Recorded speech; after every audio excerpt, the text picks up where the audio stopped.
펴놓인 작은 책이란 영원하신 하나님의 말씀인 신구약 성경을 하나님의 사람들이 전해준 것과 같이 끝날에도 작은 책의 비밀을 마지막 때 인자로 오시는 분이 알려주신다. 요한계시록 10장에 나오는 작은 책의 복음은 좌절에는 용기를 주고 절망에는 희망을 주며 방황하는 자에게는 결심을 주고 마음이 조급하고 환멸을 느끼는 자에게는 새 생명의 역사가 일어나게 하는 말씀이다.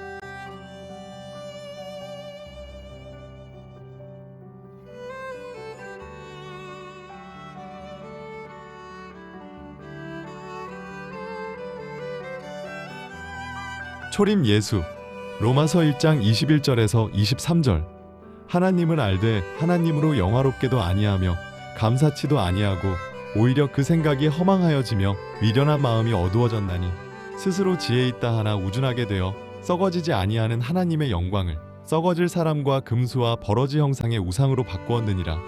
일대지 타락의 회복. 타락 이전에는 하나님의 형상이었던 아담이 하나님의 말씀을 불순종하고 대신 뱀의 말을 순종함으로 일순간 죄인의 위치에 떨어졌고 금수와 버러지 형상으로 전락되었다. 로마서 1장 21절에서 23절 타락의 결과로 인해 인간은 에덴 동산에서 쫓김을 당하게 되었고 타락 문제가 해결되기 전까지 인간은 에덴 동산으로 돌아갈 수 없게 되었다. 창세기 3장 23절에서 24절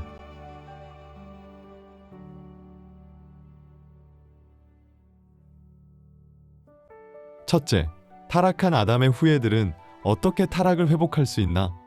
인간 타락 회복에 대한 하나님의 의지는 아담에게 그의 근본된 토지를 갖게 하시는 것이었다. 창세기 3장 23절 이것이 타락 회복의 최초의 작업이다. 아담 타락 이후 땅이 가시와 엉겅퀴를 낸다는 것은 창세기 3장 17절 타락으로 황폐해진 아담의 마음에서 나는 속성을 의미한다. 가시는 히브리어 코츠로 사악한 자 사무엘하 23장 6절 엉겅퀴는 히브리어 다르다르로 거침없이 흐름, 자유 아담에게 근본된 토지를 갈도록 명령하신 것은 타락한 마음에는 생명의 씨인 하나님의 말씀이 심겨질 수 없기 때문에 말씀의 씨가 심겨질 수 있도록 회복을 위한 준비 작업을 하도록 하신 것이다.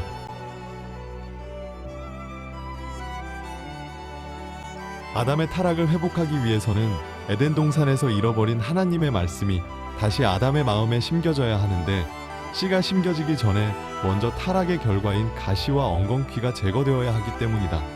히브리서 6장 8절 땅이 가시와 엉겅퀴를 내면 불사름을 당한다. 만약 저주의 땅이 개간되지 못하고 씨가 뿌려진다면 말씀은 열매 맺지 못하고 뿌려진 씨는 사단이 가로채기 때문에 오히려 씨를 뿌리지 않은 것만 못하다. 마태복음 13장 18절에서 22절 그래서 말씀의 씨가 다시 심겨지기 전에 먼저 굳어버리고 잘못된 타락의 마음밭을 갈게 하신다. 타락한 인간의 마음을 성경은 다음과 같이 말씀하셨다. 예레미야 4장 3절 가시밭 잠언 23장 9절 미련한 자 마태복음 7장 6절 개와 돼지 마태복음 13장 3절에서 7절 길가밭 돌밭 가시밭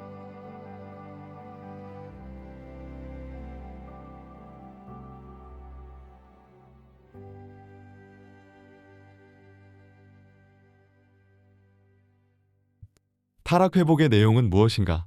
타락한 아담 후예의 마음속에 존재하는 가시와 엉겅퀴, 즉 상대를 찌르고 아프게 하며 모든 생활에 엉키는 상태의 죄악의 속성을 제거하며 잘 다져진 마음에 생명의 말씀이 다시 심겨지는 일을 해야 한다.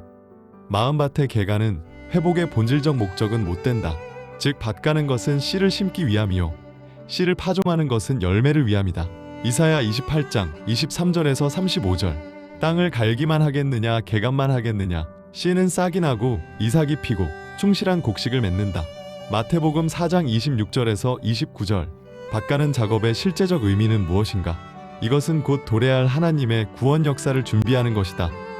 아담 이후 4114년의 구약 역사는 타락한 인간 역사의 묵은 땅인 심령을 갈아엎고 약속의 씨인 예수 그리스도를 영접하기 위한 타락 회복의 준비 기간이다.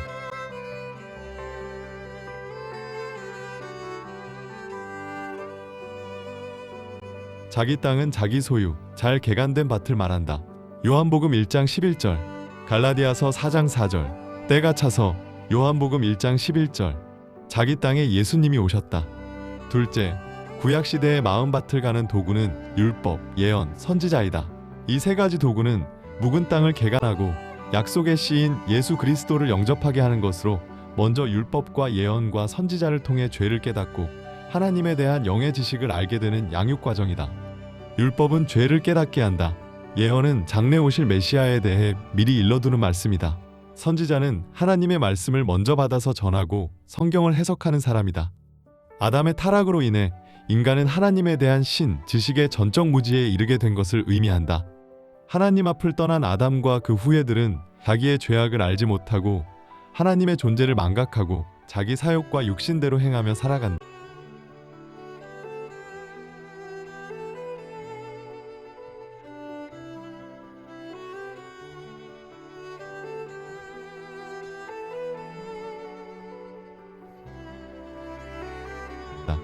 로마서 3장 10절에서 12절. 기록한 바 의인은 없나니 하나도 없으며 깨닫는 자도 없고 하나님을 찾는 자도 없고 다 치우쳐 한 가지로 무익하게 되고 선을 행하는 자는 없나니 하나도 없도다. 로마서 1장 28절. 마음에 나나주 이 지식에 하나님 두기를 싫어한다. 이런 이유로 타락된 인간들에게는 죄를 깨닫게 해주는 과정이 절대 필요했고 그 역할과 기능을 위해 율법과 예언과 선지자가 주어졌다. 율법은 죄를 깨닫게 해준다. 로마서 3장 20절. 계명은 죄로 심히 죄되게 하려 합니다. 로마서 7장 13절.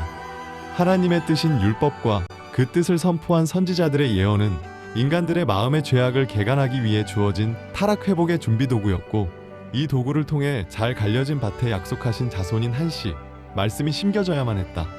그 이유는 그 씨 속에 담겨진 생명으로 요한복음 6장 63절. 죄 문제 해결을 받을 때 비로소 잃어버린 하나님의 형상은 회복되는 것이다.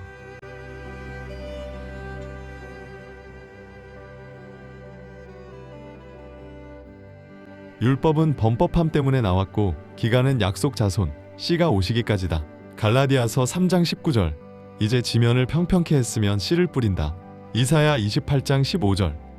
가시와 엉겅퀴 같은 이스라엘 백성들은 하나님의 율법에 불순종했고 보내신 선지자들을 영접하지 않고 오히려 핍박하고 죽였다. 이것은 구약의 밭갈이 작업이 온전케 되지 못함을 암시한다. 보낸 자의 말을 듣지 않았다. 예레미야 26장 5절. 사자를 부지런히 보냈으나 하나님의 사자를 비웃고 말씀을 멸시하고 선지자들에게 욕설을 퍼부었다. 역대하 36장 15절. 유대인은 예수와 선지자를 죽이고 사도들도 쫓아냈다. 데살로니가전서 2장 15절. 하나님은 선지자들을 통해 이스라엘 백성의 마음밭이 잘 갈렸는지 말씀의 씨가 파종될 수 있는가 하여 최후 선지자로서 하나님의 사자라는 뜻의 구약 마지막 선지자 말라기를 보내셨다.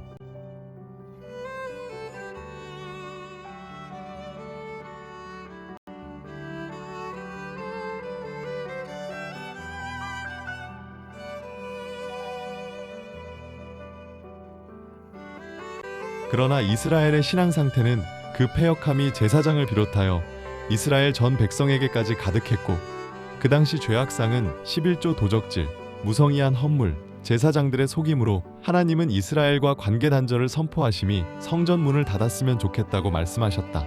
말라기 1장 6절에서 10절. 하나님의 것을 도적질한 이스라엘, 11조와 헌물. 말라기 3장 8절에서 10절. 이런 상황의 시대에 새로운 타락 회복 준비의 방편으로 말라기 선지자의 엘리야에 대한 예언이 등장한다. 말라기의 예언은 한시, 즉 예수 그리스도가 오시기 전에 엘리야가 먼저 온다는 것이다. 이 내용은 말라기서에만 나타나는 유일한 예언이다. 말라기 4장 5절. 이 예언은 말라기 선지자가 이스라엘의 신앙 상태 점검 결과에 의해 갑작스럽게 주어진 것인데 이스라엘 백성들에게 혼란을 가져왔다.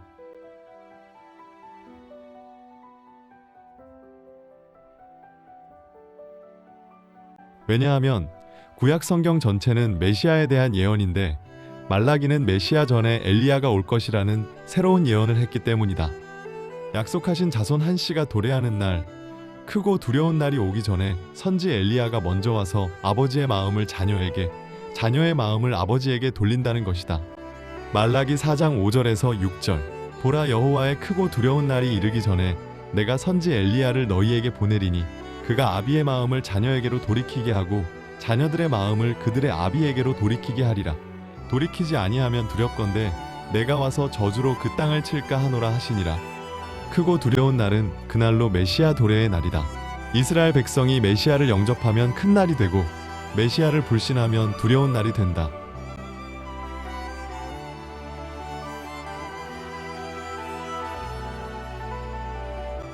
그날을 맞이하기 위해서는 먼저 엘리야를 만나야 된다는 것이다. 구약 성경 마지막 부분인 말라기서에서 엘리야 선지자 후 메시아가 오신다는 예언은 성경 전체 사상이 타락의 회복에 있음을 입증 사실이다. 메시아가 오시면 잃어버린 생명을 다시 전해주어야만 타락 회복이 실현되기 때문이다. 결국 하나님의 구원 역사는 구약 이스라엘 백성들의 마음밭이 제대로 갈려있지 못하므로 방향 전환이 불가피하게 됐다. 한시를 심기 위해 준비 작업이 다시 수행되어져야 했다. 이런 급작스러운 변화를 나타내면서 구약의 문은 메시아가 오시기 전에 엘리야가 온다는 예언과 함께 400년간 짙은 어둠 속에 잠겨 있다.